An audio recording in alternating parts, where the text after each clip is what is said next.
Good to see you. Alright there, Reddits, welcome back to Code Vein and the Road to 100, where today we are going to be kind of extending the utility of Hoarfrost Stream by pairing with it another excellent gift that was given to us in the DLC, Frost Wave, and a Blood Code Perseus, and the Lightning Brionac that was given to us as well as Ichor Regeneration. Now, Ichor Regeneration is a reductive gift that if you look at our attack value of 410, once we activate, we are down to 123. So it is highly reductive for your attack strings. However, the Brionac, as you can see, we're at 410 down to 123. It's not that big of a deal.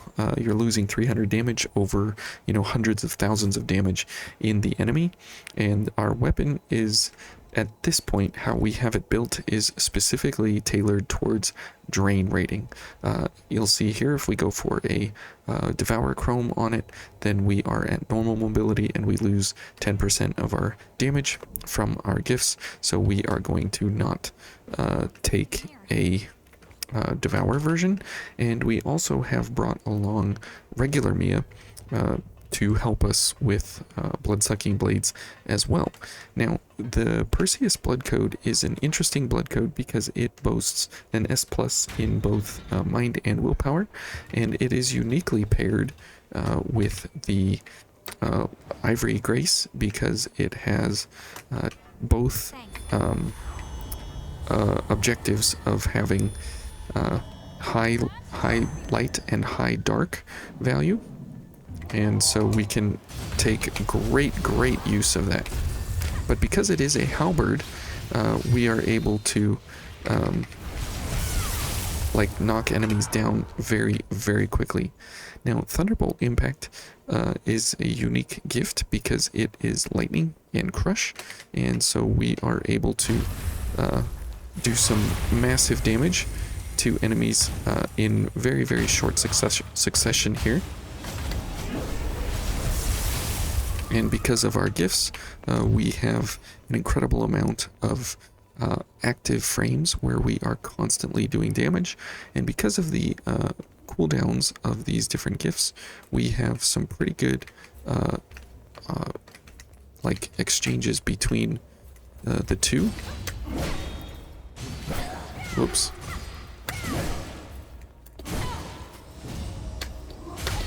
Okay.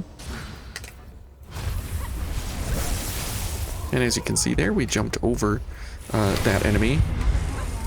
Whoops. Thanks, Mia. As you can see, the stagger is excellent with this weapon because we do have the ability to stagger as a halberd would. So very nice there. Okay, so as you can see, we definitely are kind of like a super glass cannon here that we can't really take too many hits of any kind because of the fact that we don't really have any defenses. Now, the cool thing is about this weapon is that we can use it to charge up an attack and get 5% lightning damage onto our weapons, and so we can take advantage of the fact that we are able to use a 5% bonus on our weapons to then proc an enemy's weakness to lightning. So very nice there that we are able to, even though we lose a whole bunch of our physical damage, we are able to invoke an elemental damage, and that is not reduced in any way by anything else that we have from any of our gifts or otherwise. So that is very nice, and that was a mistake, so we'll go ahead and launch. So we'll take advantage of the mistake that we presented ourselves with there. So we'll take both just to raise our Ichor cap a little bit more and then finish him off. So we absolutely have the power here in our setup. However, it is a little bit not, executed 100% correct. So another strange oddity of what the DLC brought us is Modest Offering. You do get Modest Offering as a gift in the DLC. However, you also get it if you complete the trial towers. So I'm not exactly sure why that's a duplicated gift in vain. I mean, it makes sense to me in a sense because Shift kind of did things a little bit odd and strange, and so it makes sense that they kind of forgot about it or did something a little bit different there, or they had two different teams working, one on the base game, one on the DLC, and they kind of didn't talk to each other. That also could make sense, but it is a little bit odd that they left both of them in the game, and you can find them at two different places, so very strange, but okay, that's fine. And you can see that if you do have a couple gifts here from the DLC, it does allow for a much higher fast-paced gameplay if you are built for such a speed kind of session as this. So very, very cool. Whoops. Now, the reason I'm constantly going around these enemies is because if you have a very, very low defense blood veil, as we have right now, you will constantly take huge amounts of damage, and we want to kind of minimize that as much as we possibly can. And you'll see that we did bring Modest Offering along, but if you are running this kind of area, it's kind of slow. And so if we switch this guy for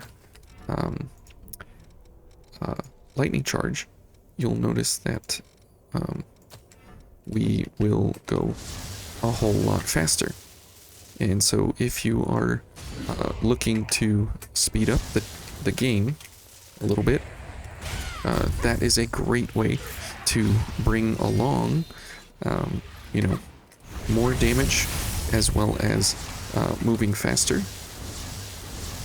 And so since we are kind of combining a lot of these things together as we go along here, we can start to drastically speed up the regular gameplay experience here, more so than we normally would have otherwise. So it is pretty incredible here how you can go about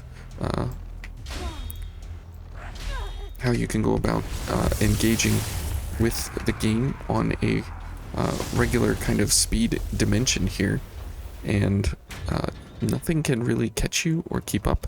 As you can see there, we definitely didn't have any kind of good defenses against that guy, but it was way better than trying something and getting pushed off the edge. At this point in time, there is a premium on progress, and so we'll just keep that going as much as we can.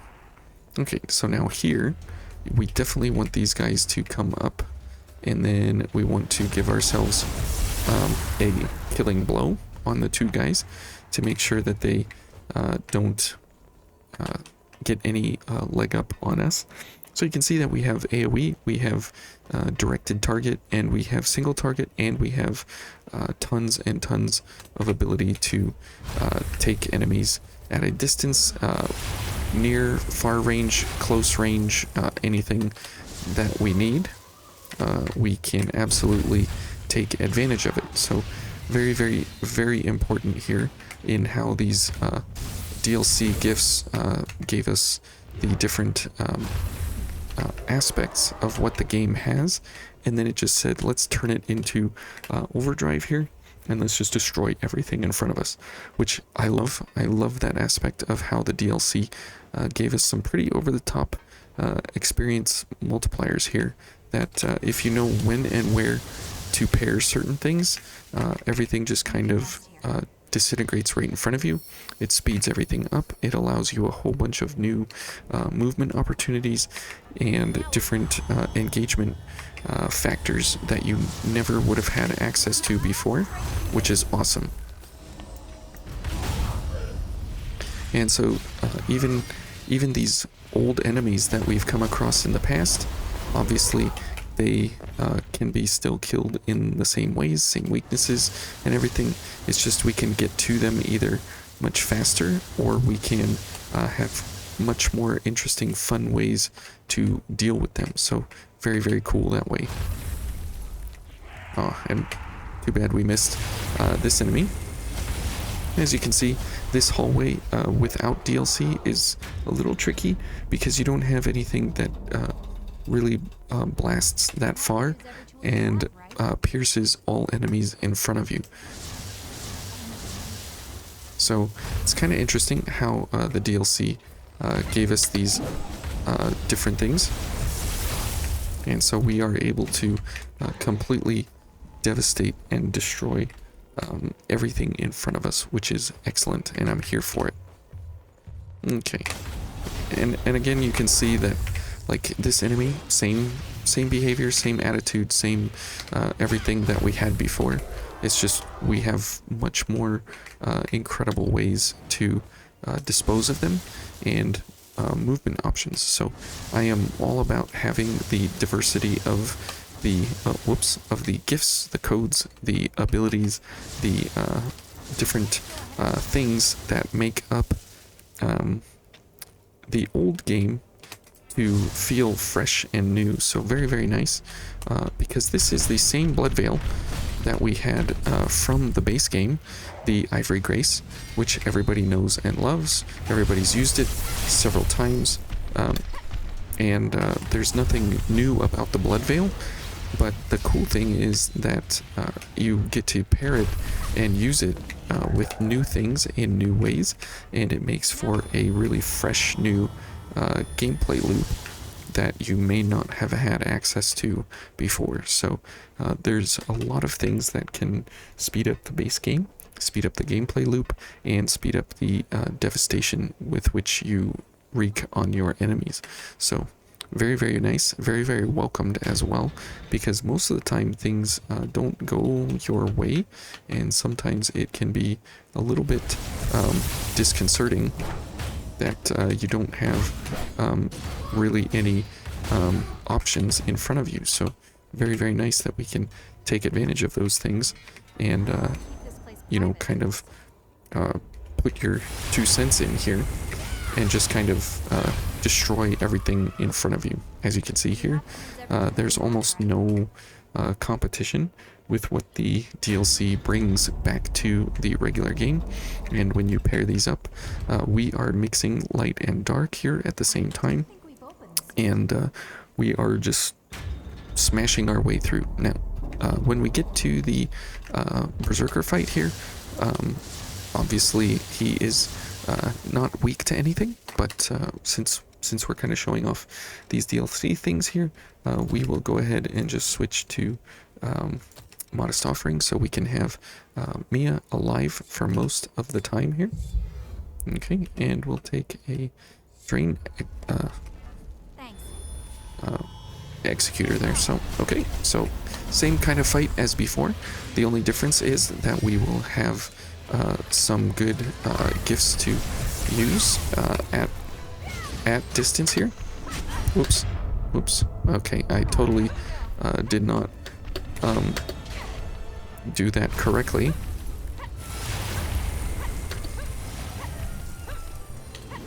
Okay, go ahead and do your thing, bro. That is fine. I will get some Ichor here.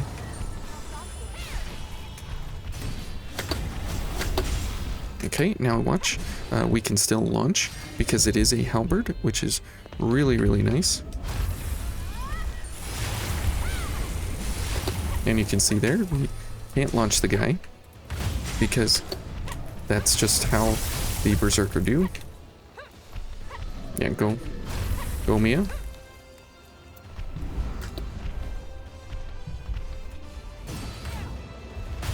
Oh, he's going after Mia.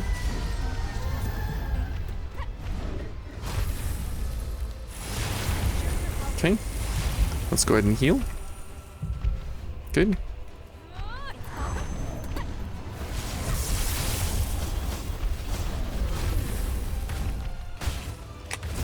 As you can see, we have a ton of... Whoa, what's he doing? Okay. that was weird. Okay, we have a ton of ranged gifts here, and so we're able to kind of attack him from a distance there, which is great because the Berserker is a medium to short range attacker, and so he only has the one long range blood attack, and if you just kind of stay close and dodge back and forth, you can really mix it up with him. But if you just stay back at long range there, you saw that we had like 48 ichor towards the end, and so we had a huge amount of ichor recovery because of avarice, and pairing it with these 3 gifts is no joke. Absolutely smashed through that guy. The only reason we died was because I missed 1 dodge, which definitely can happen at any and all times. However, when you are going against an enemy like that, we were able to keep Mia alive, and we were able to just kind of waltz through the entire cathedral, first 2/3 here, with no real problems.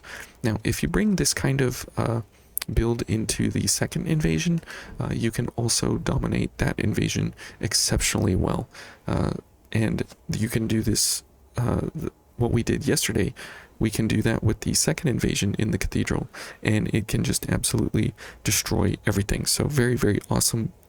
Very, very cool that way that we have these gifts, and that we have them in such a way that allows us the devastation here in the cathedral, which is one of the most difficult places in the game, and an incredible difficulty spike in terms of enemy health, enemy aggression, and the damage that you do, and the reduction multipliers that they have on their defenses. So pretty crazy place, but the DLC ramps it up to 11, and we're able to kind of waltz through and smash through with no opposition almost. So anyways, thank you guys for watching, and we'll see you tomorrow. Take care. Bye.